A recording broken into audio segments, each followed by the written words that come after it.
નમસ્કાર મિત્રો, મારી એસઆરટી ગુજરાતી ચેનલમાં તમારું સ્વાગત છે। મિત્રો, દેશ દુનિયાની તાજા ખબર જાણવા માટે અમારી ચેનલને મિત્રો તમે અત્યારે સબસ્ક્રાઇબ કરી દેજો।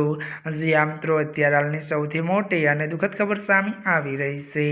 રાજકોટમાંથી એક મોટા દુઃખદ સમાચાર મળી રહ્યા છે, ત્યારે મિત્રો આપને જણાવી દઈએ કે વાત કરવામાં આવે તો રાજકોટમાં ફાયરિંગની ઘટના બની ઘાયલ। જી આ મિત્રો વિગતવાર વાત કરવામાં આવે તો ત્યારે મિત્રો રાજકોટમાં ફાયરિંગની ઘટના બની છે।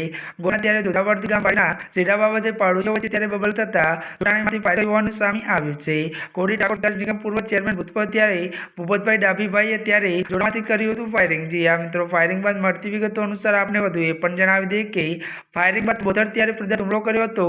મળતી વિગતો અનુસાર જણાવી દઈએ કે હુમલામાં સામા પક્ષની ઇજા થતા રાજકોટ ખસેડાયા છે, તો દીપકભાઈ ડાભી પર હુમલો થતા ત્યારે મિત્રો ફાયરિંગ કર્યું હોવાની ચર્ચા છે।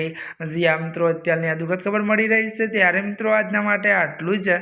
અમારી ચેનલમાં નવા હોય તો અમારી ચેનલને લાઇક, શેર અને સબસ્ક્રાઇબ કરી દેજો। ધન્યવાદ।